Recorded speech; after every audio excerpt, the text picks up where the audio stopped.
Pasamos a la ponencia con la intervención de José Manuel Domínguez, responsable de prescripción de gas natural y quien abordará la temática de la rehabilitación energética activa en los edificios, viendo diferentes tipos de actuaciones, los beneficios que tienen.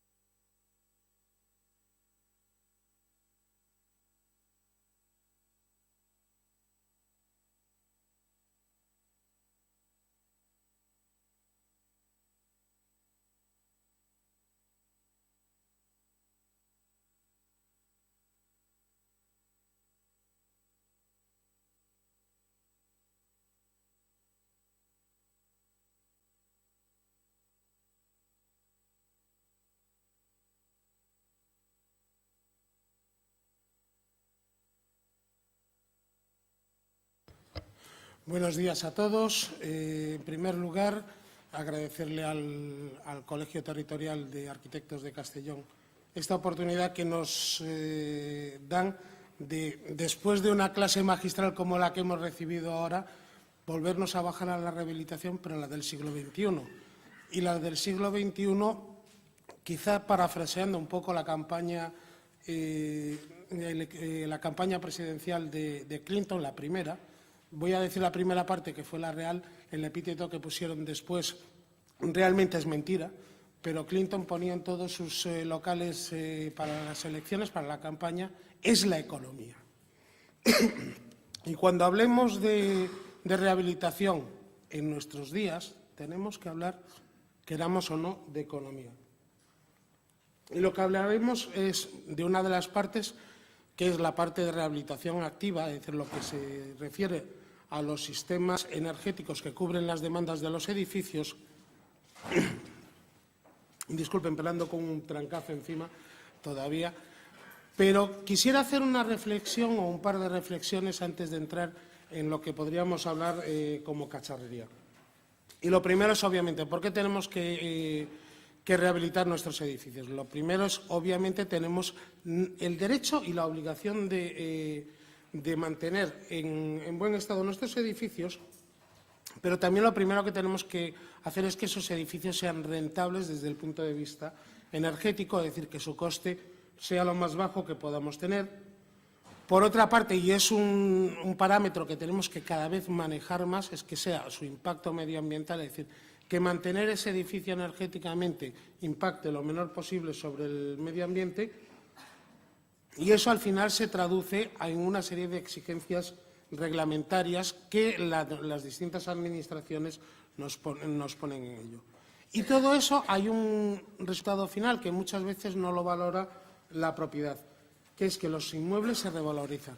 Pero ojo, eso es algo que no es tan tangible para la propiedad como pueden ser, por ejemplo, las tareas de mejoramiento en cuanto a accesibilidad de los edificios. Si yo un edificio, y recordemos que tenemos, creo que recordar que es del orden en toda España, de entre 3 y 4 millones de viviendas sin ascensor, en edificios con 4 o más plantas. Si yo le pongo un ascensor a un edificio que no dispone de él, obviamente lo tengo que pagar.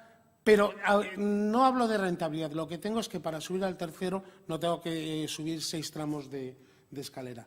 Pero lo que sí está claro es que en las actuaciones de rehabilitación energética no es tan tangible y muchas veces cuando hablamos, y si puede servir como un poquito de crítica de lo que hemos estado escuchando hasta ahora, nos olvidamos del soberano de la rehabilitación. Y, ojo, hablo de soberano. Es el que al final decide si se rehabilita o no. Y es la propiedad de los edificios o de las viviendas, que es donde tenemos más edificios. Luego, el que decide si se rehabilita tiene que ver de alguna manera la rentabilidad. No le hablemos de lo bonito que queda el edificio, no le hablemos de es que es un buen diseño. No, lo que va a hablar, si hablamos de rehabilitación energética, es, oiga, ¿y cuánto voy a ahorrar? Y muy importante, y me adelanto un poquitín a lo que vamos a hablar, ¿y en cuánto tiempo lo voy a amortizar? Y eso es importante, porque en el fondo la propiedad de un edificio, lo primero que valora es, voy a reducir mi factura energética, tanto en luz como en energía eléctrica como en combustibles para las coberturas térmicas.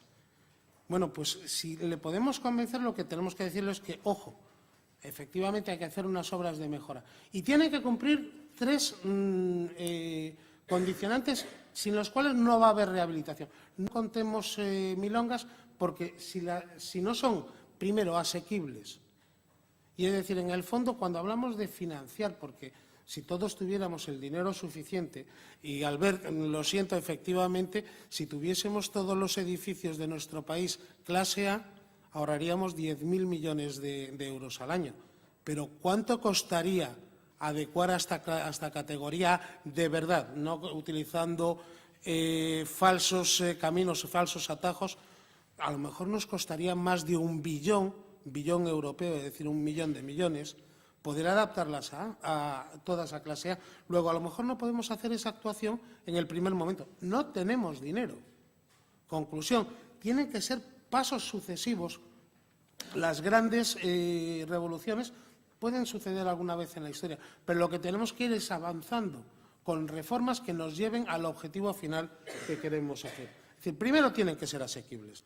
Segundo, experimentos solamente con gaseosa y en casa. O como decimos los de la industria gasista, ni eso. Es decir, nosotros lo que hacemos es ensayamos en laboratorio, pero ni en casa lo hacemos. Las actuaciones y las soluciones que demos para la propiedad tienen que ser fiables. No puede ser algo que cada 2 por 3 tenga averías, porque eso, aparte de no darme el servicio, lo segundo que me genera son costes adicionales no previstos. Y, por supuesto, tienen que ser limpias. Es decir, el impacto sobre el medio ambiente, sigo diciendo, es un factor que no nos podemos olvidar. Y hay una cuarta que muchas veces nos olvidamos, que es informar y, si me permiten la palabra, educar a los consumidores o a los usuarios finales en buenos hábitos. Simplemente, todavía me puedo alargar en eso. Si ustedes van a recibir, a atender una queja como fui yo, en la zona centro de España, un señor que decía el sistema de calefacción no funciona. Es decir, aquí paso mucho frío, esto del gas no funciona. Entra uno con toda la humildad del mundo, con su termómetro, su higrómetro para ver la calidad del ambiente en esa vivienda, y se encuentra el elemento intermedio entre el mono y el hombre, todo peludo, en pantalón corto, camiseta de tirillas y la ventana del salón abierta de par en par, dice, claro, y todavía dice que tiene frío, que que quiere tener una temperatura de 35 grados en el salón. Ese señor, en vez de utilizar termostato en su calefacción, estaba utilizando el ventanostato. Tengo calor, abro ventana. Empiezo a tener frío, la cierro. No se daba cuenta que estaba tirando euros y euros a través de esa ventana. Luego, los hábitos, costumbres y la educación energética, también tenemos, eso también es rehabilitación. Obviamente, la rehabilitación son 3 grandes elementos. Lo primero, la energía que menos cuesta, la energía que menos contamina, es la que no se utiliza. Luego, la actuación sobre la envolvente, sobre la piel de los edificios, por supuesto, es el primer paso. Después, la demanda que nos quede, reducirla mediante sistemas energéticos de alta eficiencia y, en colaboración o en simbiosis con él, utilizar aquellas energías renovables, sobre todo aquellas que sean de tipo local, que nos permitan reducir el consumo de energía convencional. Pero tenemos que tener claro una cosa, las actuaciones sobre la envolvente son costosas, no voy a decir caras, sino que tienen periodos de retorno elevados. Y las actuaciones sobre los sistemas térmicos tienen una inversión menor, con lo cual sus periodos de retorno son menores. Lo veremos en la siguiente diapositiva. Luego, el concepto que debemos aplicar con la mayor generalidad posible es la combinación de ambos. Esto es un estudio del Centro de Estudios de Políticas Europeas, no es de hoy, es del 2007. Pero miren, mientras que soluciones con biocombustibles o con nuclear tienen reducciones de coste menores y periodos de amortización mayores que lo que es actuar sobre el aislamiento. El aislamiento es la actuación que nos produce una mayor reducción de costes. Pero la actuación sobre los sistemas térmicos lo que me consiguen son rentabilidades mayores. Es decir, eso se traduce en periodos de amortización menores. Y bueno, dice, bueno, estos son conceptos teóricos. Bueno, el concepto teórico es cuando vamos a cualquiera de nuestras entidades bancarias de nuestro país, no quiero poner ninguna en particular, pero una que está su director para estas actuaciones, no aquí en Castellón, en Valencia, me decía, todo aquello que tenga periodos de amortización de 7 años me suenan bien a la hora de poder dar un crédito para ello. Todo aquello que pase de 11 años lo miramos con mucha lupa, porque los riesgos bancarios se nos incrementan. Luego, si los mezclamos, es decir, aquí hablamos de un mayor ahorro a largo plazo, eso no hay quien lo dude. Si yo aíslo bien un edificio, durante toda la vida del edificio voy a reducir la demanda. Pero si yo actúo sobre el sistema térmico, a corto y a medio plazo consigo mayores rentabilidades. Luego, una buena solución es hacer una simbiosis, una hibridación entre ambas, de tal manera que consigamos periodos de amortización que sean asequibles para el soberano que va a decidirlo. Muy rápidamente, en nuestro entorno legislativo ya se ha hablado de varias cuestiones, el 20-20-20, pero yo voy a hablar de 3 directivas, la 2010/31, que habla de edificios de consumo casi nulo, que miren, en el caso, un estudio que se hizo a nivel de la Administración danesa hablaba que el parque actual consumía del orden de 175 kilovatios hora por metro cuadrado y año en sus edificaciones, que con la legislación del año pasado, del 2014, lo bajaban a 75 kilovatios hora, y su objetivo es reducirlo en el año 2020 a que las nuevas edificaciones en ese momento consuman solamente 22 kilovatios hora por metro cuadrado y año.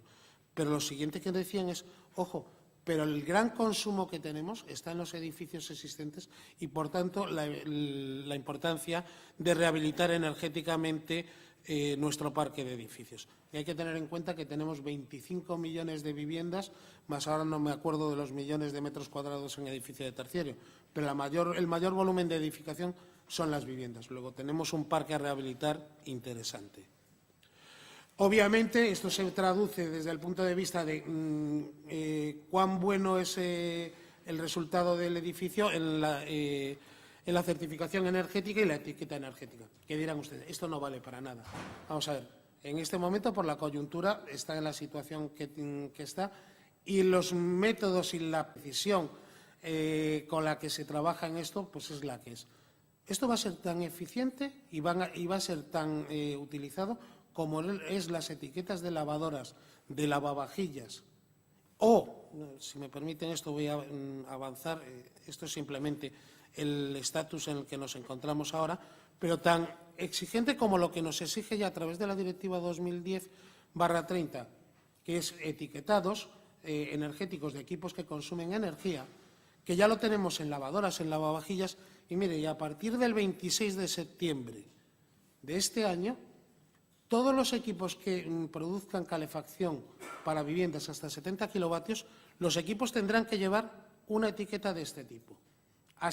Ya directamente hemos pasado de la categoría A. Ya hay categorías hasta la A++, es decir, 2 símbolos de más, porque no nos llegaba con la A.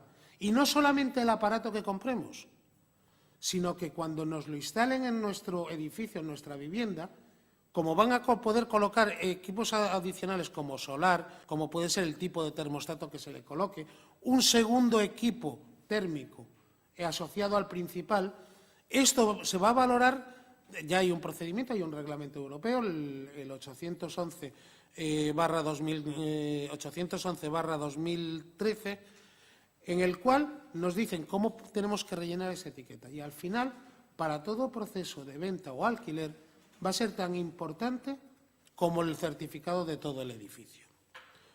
Y antes de eso, y no solamente eso, tenemos otra directiva, no he puesto diapositiva sobre ella, que es la directiva, la 2012/73, que es la directiva sobre eficiencia energética, que no solamente nos va a obligar en instalaciones centralizadas, que todo consumidor individual de una instalación centralizada tiene que tener En principio no está traspuesto esta parte para nosotros en España, todavía, pero va a estar. En el 2017 va a haber que tener contaje individualizado de los consumos energéticos para que cada consumidor sepa lo que realmente está consumiendo, sino que incluso en el sector energético los comercializadores de energía están obligados ya hasta el año 2020 a reducir su venta de energía en un 1,5% cada año. Eso no quiere decir que vendan menos, sino que tienen que adoptar medidas de mejoramiento energético en todos sus consumidores para reducir nuestra factura energética a nivel país. ¿Y cómo mejoramos con gas natural? Aquí en Castellón casi me daba vergüenza poner la primera diapositiva porque, obviamente, la vida de esta provincia, en muchos aspectos, sobre todo en el industrial, en este momento, si es competitivo, es gracias al gas natural. Pero simplemente dar dos pinceladas sobre el gas natural. La primera, que es el hidrocarburo, está compuesto al 90% aproximadamente con metano, es decir, es un CH4, es el combustible que menos carbono tiene por cada kilovatio hora que se obtiene, con lo cual es el que menor emisión de dióxido de carbono por cada unidad de energía que yo puedo disfrutar emite la atmósfera. Y no solamente eso, sino que al no disponer de azufre en su composición y tener una temperatura de llama más baja, por eso ese color azul que ven ahí en estas fotografías. Por cierto, si tienen ustedes cocina en su casa, si le ven las llamas amarillas o anaranjadas, revisen el aparato, porque A, está manchando, B, consume más y C, puede ser peligroso para su salud. Con lo cual, tiene una temperatura de llama muy baja y eso lo que nos hace es que tiene muy bajas emisiones de óxidos de nitrógeno, que son el famoso smog urbano, no emite óxidos de azufre, con lo cual, lo veremos un poquito ya de paso, si estamos utilizando gas en nuestros edificios, la calidad del aire de nuestro barrio va a ser mucho mejor. ¿Por qué es atractivo para el usuario? Primero, porque es económico. Veremos un análisis de ciclo de vida a nivel económico más adelante. Es asequible. Los equipos que utilizan gas natural, las tecnologías que utilizan gas natural, son las que proporcionalmente tienen un menor coste por kilovatio instalado. Es fiable. Primero, estamos consumiendo gas, con lo cual no tiene problemas habituales de averías. Y, además, son tecnologías muy probadas. Aquí han aparecido ya unas fotografías de Viena y los gasómetros. Vamos a ver, en la Comunidad de Valencia, desde el año 1800, en la década de los 60 a los 70 del siglo XIX, ya había 7 ciudades en la Comunidad de Valencia, en la Comunidad Valenciana, que disponían de gas manufacturado. Pero eran, a ver si me sale la lista de un tirón: Vinaròs, Castellón, Valencia, Alicante, Alcoy. Me falta una. Me saldrá a lo largo. Pero es decir, son tecnologías muy probadas, obviamente cada vez mejores en eficiencia. Y, por supuesto, por lo que les comentaba, es limpio, es decir, las emisiones que tiene son muy bajas. De hecho, el 85% de las viviendas en Gran Bretaña utilizan gas natural para sus coberturas térmicas. En Holanda es el 93%, e incluso un país como Francia, con una gran tradición de energía eléctrica por su origen nuclear, la cobertura con gas es del orden del 58-60% de las viviendas. En España nos podemos equivocar. Que se esté equivocando toda Europa es un poco más difícil, ¿no creen? Y, en el fondo, como decimos en el equipo, lo que se consigue con el gas natural es obtener más con menos y, sobre todo, con menor esfuerzo financiero, que con la coyuntura que tenemos creo que es bastante importante. En cuanto a estabilidad de precios, Albert nos hacía la montaña rusa del Brent. Ven la línea azul de los costes del gas natural, incluso ahora que se aproximan los combustibles clásicos, como puede ser el propano o el gasóleo, al precio del gas natural, ya se vuelve a hablar de un repunte de los precios de crudo hasta los $75 a finales de este año, mientras que el gas natural, por su política de compras a muy corto plazo, a muy largo plazo, es muy estable en precios. Lo que les comentaba, esto, como van a tener la presentación a través del colegio, no me paro mucho en ello.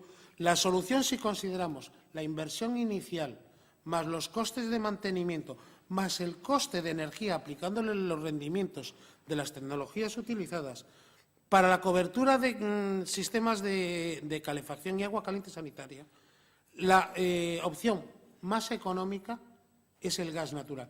Gracias a la tecnología de condensación. No hemos ido, como veremos ahora muy rápidamente, a otras tecnologías de mucho mayor eficiencia, como pueden ser las bombas de calor. En cuanto al impacto medioambiental, no me paro más allá. Sus emisiones de gases contaminantes son las menores, incluso que la biomasa, porque la biomasa hablan que es neutra, pero yo siempre digo que el CO2 lo emite y lo que hacen los sistemas basados en biomasa es aumentarme el CO2 circulante en la atmósfera, y eso también tiene impacto. Lo que sí tiene la biomasa es que es un recurso renovable, pero eso no quiere decir que no impacte en nuestro medio ambiente.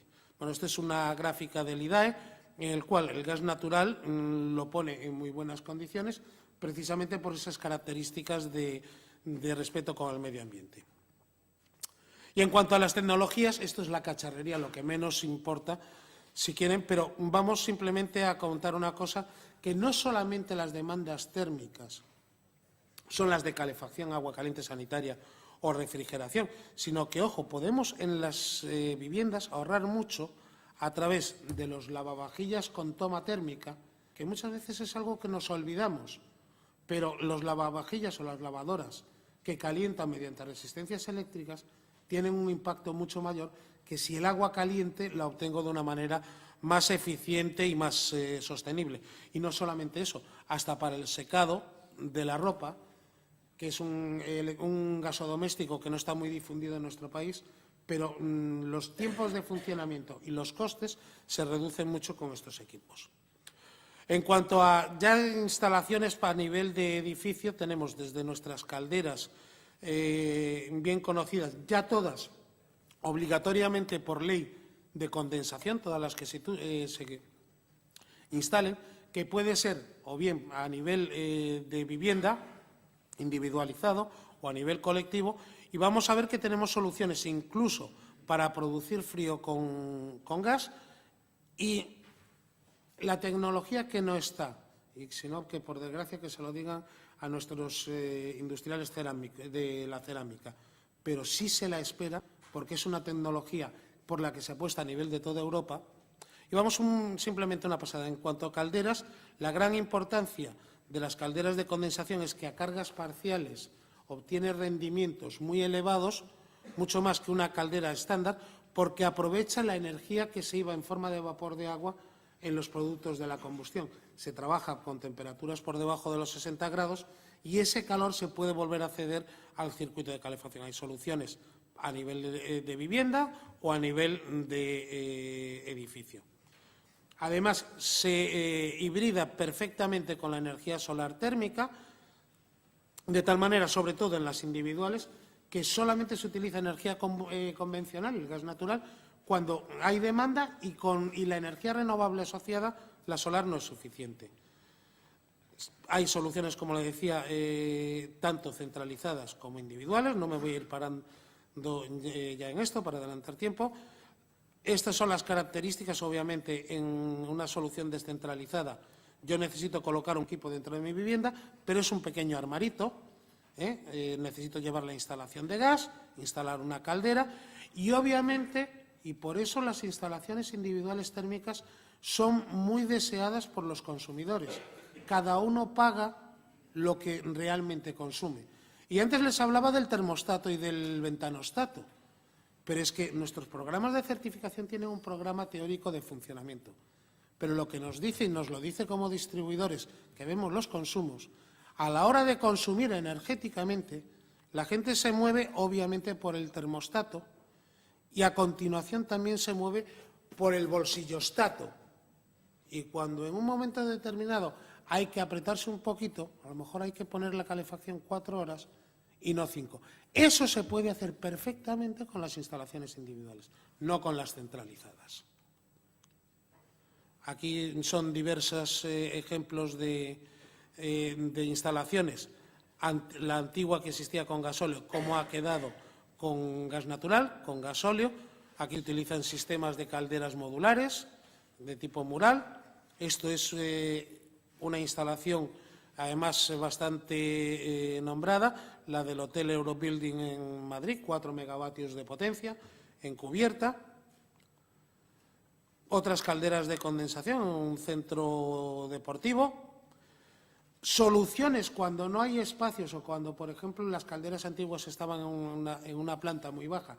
Hay soluciones en plan rooftop, es decir, van encapsuladas en un armarito, con lo cual lo podemos colocar sobre una cubierta plana, sobre una terraza que disponga la propiedad, lo cual facilita la rehabilitación. Tenemos bombas de calor de gas por absorción. Este es un aparatito que es un metro de ancho por 80 centímetros de profundidad, y lo que consigue es que si yo le aporto 23 kilovatios de potencia en gas, más o menos la potencia que tiene en gas una caldera que tenemos en nuestra vivienda, a través de un circuito de bomba de calor absorbe 16 kilovatios más, esa aerotermia del calor latente del aire, y a la edificación le importa 48 kilovatios. Obviamente es muy grande para una vivienda. Se está trabajando Gas de France con Robur, una empresa italiana, en un modelo de 18 kilovatios para viviendas, o casi para chalés más que viviendas, pero lo que hace es, en el fondo, absorbe calor a través, aquí no me voy a parar, absorbe el calor del aire y lo cede directamente, ese calor de tipo gratuito, directamente al interior de la edificación, hasta temperaturas de 60 grados. Este es el circuito, no me paro mucho en ello, pero obtiene, miren, esto es lo importante, mientras una caldera de condensación puede llegar a tener un rendimiento en energía primaria del 109%, con una bomba de calor de absorción se obtiene un 152%. Con lo cual, en aquella etiqueta que les decía yo, pasa directamente a ser A3+. Todavía el A3+ no estará tan siquiera este año, en el año 2018, pero llevará siempre la máxima categoría en cuanto a eficiencia energética de equipos que producen calor para los edificios. Se adapta a esquemas habituales de implantación. Ya hay edificios que se han colocado. Este es un edificio en Lleida, en el cual, sobre una solución de gasóleo, yo ya sé que el gasóleo ahora está en este momento en este precio, pero con gas natural, con calderas normales, se podría estar ahorrando en este momento del orden del 14-15% en el coste energético. Y con una bomba de calor por absorción pasaría ese ahorro a del 23 al 26%, con los precios actuales del gasóleo, que si estuviésemos en los precios que teníamos hace 8 meses, estaríamos hablando de ahorros del 50%. Hay otra solución que es muy similar a las bombas de calor eléctricas. Una bomba de calor eléctrica, le aplico la electricidad y me cubre la demanda de calefacción y refrigeración de mi edificio. Bueno, pues una bomba de calor a gas que lleva un motor, en vez del motor eléctrico, lleva un motor de gas. ¿Cómo funciona? Le aplicamos gas natural y un poco de electricidad y me hace la misma cobertura que la bomba de calor eléctrica. Lo de la electricidad se lo aplicamos a estos equipos porque la electrónica a gas la estamos ensayando. Todavía no la queremos que sea fiable y no la tenemos para que salga al mercado, pero dentro de poco ni para la electrónica necesitaremos la electricidad. Su importancia es que a bajas temperaturas funciona sin inversiones de ciclo, con lo cual la calidad de suministro al edificio es mucho mejor. Y además, como uno de los aspectos de coste más importantes es la contratación eléctrica para los equipos de climatización, la contratación de kilovatios de potencia, en un edificio de oficinas el sistema de clima puede representar el 50% de la contratación. Si se instalan equipos de gas, lo que conseguimos es reducir la contratación fija y, por tanto, ese coste fijo, se use o no se use la climatización para el edificio. Hay soluciones en nuestro país funcionando en edificios de oficinas.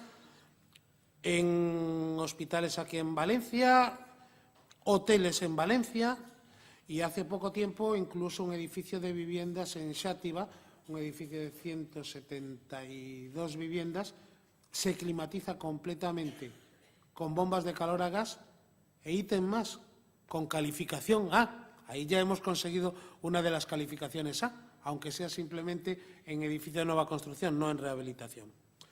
Y en cuanto a la microcogeneración, no me paro mucho, esta es yo creo que la tierra de la cogeneración, pero sí decir dos cosas. La primera, que no está efectivamente por estar en este momento alegal, no estar legislado todo lo que se tiene que legislar al respecto, pero no está, pero sí se le espera, porque es uno de los elementos que se potencia a través de la Directiva de Eficiencia Energética, es obviamente la producción de calor y electricidad. Este es el esquema, se le aplica energía a través de gas y conseguimos energía eléctrica, unos 5,5 kilovatios, y una energía térmica que lo podemos utilizar sobre todo en instalaciones con un gran consumo energético y constante. Esta era el segundo aspecto que quería comentar, que lo que sí es cierto es que mientras las cogeneraciones industriales y sobre todo las antiguas se hacían con criterio de sumidero eléctrico, intentar producir el máximo de electricidad posible, hay que cambiar el criterio a un criterio de sumidero térmico, en el cual la electricidad que se produzca se autoconsumirá o se exportará, pero el calor no se tira ni 1 kilovatio hora, es decir, si se puede consumir, se consume, si no, se almacena, y si tampoco se puede almacenar subiendo a temperatura a un depósito de agua, por ejemplo, el equipo de cogeneración debe parar. Es decir, no hay evacuaciones a la atmósfera de un calor residual porque eso no es eficiente, no es rentable. Hay soluciones tecnológicas, estas son instalaciones todas en España, en residencias geriátricas, polideportivos, como ven, instalaciones de gran consumo, o como en mi tierra, además le tengo mucho cariño, hoteles sobre todo, en los cuales la cogeneración tiene un aprovechamiento muy elevado. Y no nos quedamos ahí, los chicos nuevos del barrio seguimos trabajando en la industria del gas y ya trabajamos en pilas de combustible, en fuel cells, en nanocogeneraciones, calderas, pero en vez de ser calderas simplemente para nuestra vivienda, sino que también produzcan hasta 700 vatios de energía eléctrica, que son los ciclos Stirling. Lo único que, como les decía antes, nosotros los experimentos los dejamos en el laboratorio y estudiamos en qué situación está. Y yo les puedo ofrecer ese sistema Stirling para producir electricidad en su casa, pero si una caldera de gas normal, una buena caldera, la consiguen por 1.500, 1.800 euros, y le digo que ese ciclo Stirling cuesta del orden de los 12.000 a 14.000 euros, pues no es muy comercial, que digamos. Luego lo que tendremos que ir, sobre todo en elementos de rehabilitación, es a soluciones probadas, eficientes y que sean rentables económicamente. Aquí eran los 10 segundos de publicidad que me los paso, es decir, cuenten con nosotros como CEGAS, como compañía distribuidora.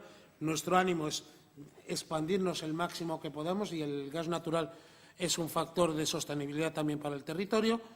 Y estos sí son los 10 segundos de publicidad que me los paso, es decir, somos fiables, necesitamos menos inversión, más económicos y somos más limpios. Y lo que sí está claro, y CEGAS, con distintos nombres y distintas denominaciones de empresa, como les decía, en la comunidad, llevamos desde el siglo XIX y si estábamos, como ven, estamos, lo que tengan en cuenta, que seguiremos estando y buscando la eficiencia con todos ustedes. Y nada más, muchas gracias.